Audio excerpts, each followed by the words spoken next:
The year is 2010, and ever since then, Disney has remade more than 20 of its animated classics, ranging from The Jungle Book to The Lion King, and God knows when they're going to stop. The concept of reviving your childhood story with modern cinematography is great, but what we get is this. So, have you ever wondered why Disney keeps remaking so many of its animated classics, generating hundreds of millions, even billions? The reason is lucrative cash flow. That's it, the end of the video. But is it though? Let's dig deeper. Disney's live action may have just become popular recently, but actually Disney has been making live action adaptations since the 1990s, such as The Jungle Book and The 101 Dalmatian. While The Jungle Book wasn't as successful, The 101 Dalmatian was a massive hit at the box office. Thanks to Glenn Close's delightful performance as Cruella de Vil, this movie earned more than 4 times its budget. Wow.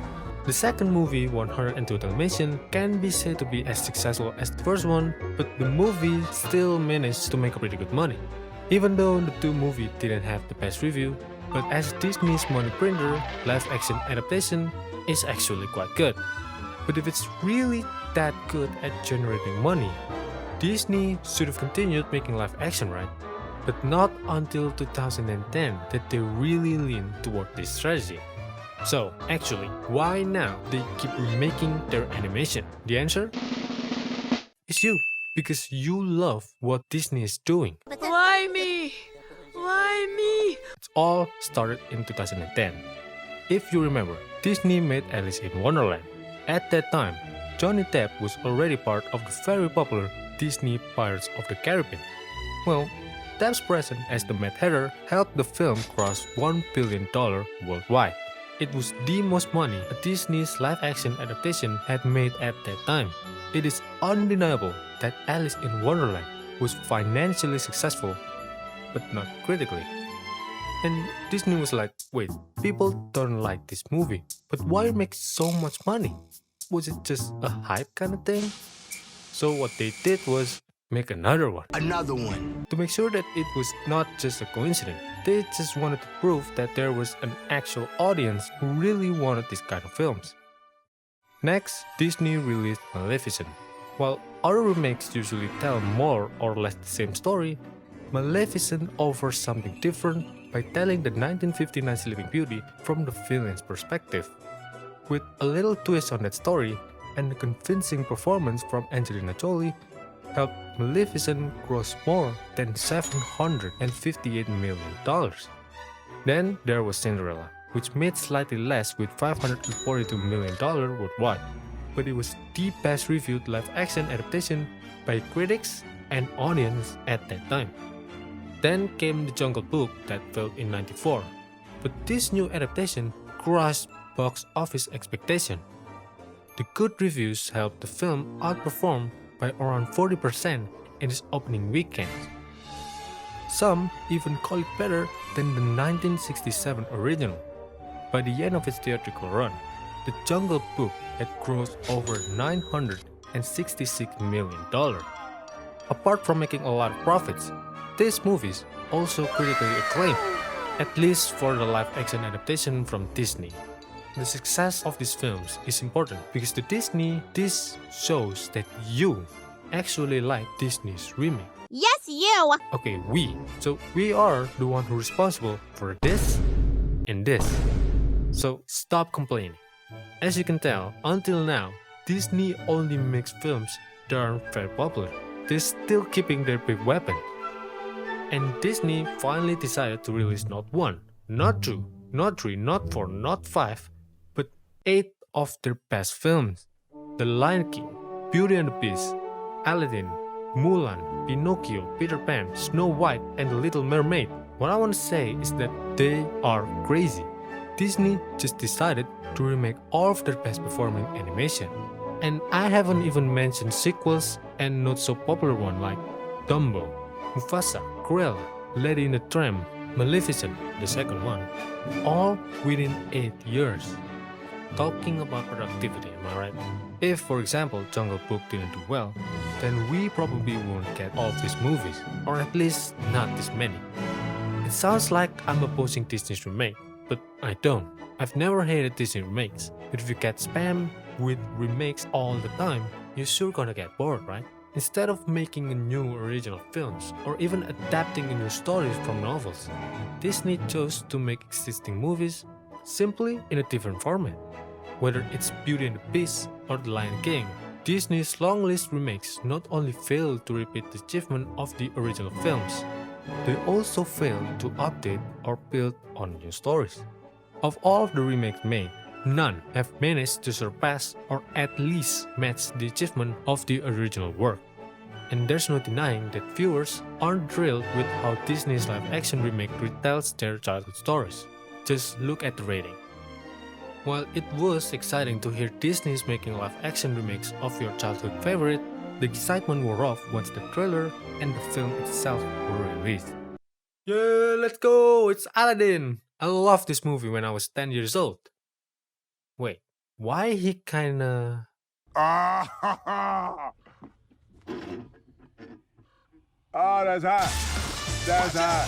Maybe if remakes told these stories from a different perspective, or tweaked them a bit to do something different with them, it could be a little more unique and still have that nostalgic aspect that people are looking for. For example, Maleficent, even though it doesn't get the best critics out there, but by changing the main character to the villain, feels like a new film that has never been made before. It's a shame that they didn't continue with this concept. Instead, they remade an existing films without adding anything. It's like watching the exact same movie without the animated charm of the original film. Now, let's talk about CGI. Today's VFX is much more sophisticated, allowing storytellers to create anything they imagine. Imagination is the limit, they say. And when you think about it, CGI, which allow filmmakers making things look more realistic, should be better than 2D animation, right? But the truth is not like that. CGI also has its limits. If you like watching anime, you should know that anime lovers really hate the use of CGI in anime. I mean, just look at this. Sometimes CGI looks unrealistic when compared to hand-drawn animation. This is a whole different topic that we should talk about in another video. For now, let's see how Disney used their CGI. The Lion King was probably the movie impacted by this the most, because it feels like we're watching Animal Planet. I believe I'm not the first one to say that. I mean, the whole movie and all of the character is a CGI. So if the CGI is a flop, the entire movie is a flop. You see, Simba and his friends just didn't have the same expression and body gesture as the original work.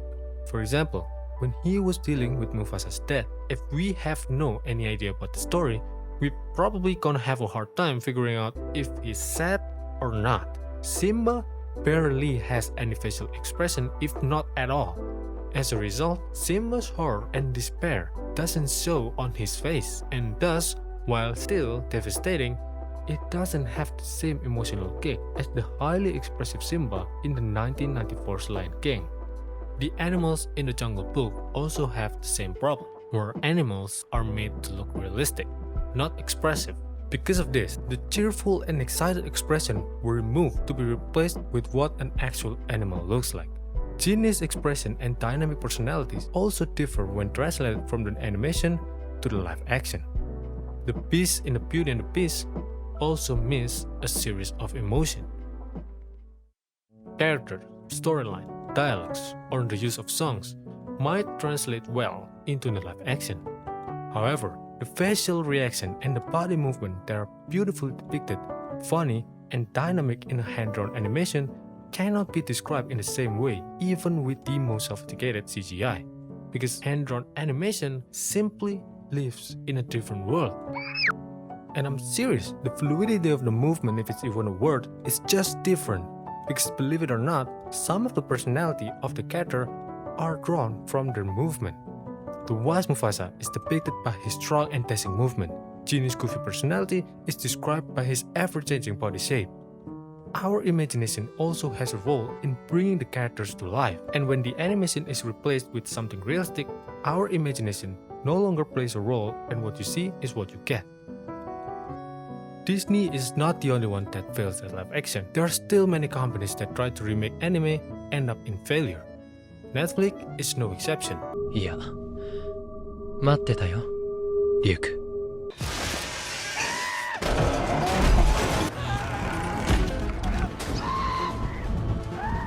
So, making live action is not an easy task, and Disney actually does a pretty good job when compared to other live action out there. Of course, there are some live action that's successful at reviving their original work. Knowing that Disney remake was so bad yet so successful makes me realize that a movie was more than just an entertainment. It was an experience. Forget about Disney making millions out of this movie. Nobody really cared about that. Beauty and the Beast, Cinderella, Lion King, they're all part of my childhood growing up. And if I have just the slightest chance to relive my childhood, even if it's not the best experience out there, I will take it. And you will be more than happy to do the same thing. That's why no matter how bad these movies were, they will always have a special place in our memory. It's just sad that Disney did such a poor job making these movies. It felt rushed almost. But for us consumer, it's okay if Disney keep releasing these movies. If you don't like it, just don't watch it. If it turns out to be good, then awesome. So I'm not complaining. Okay, maybe just a little.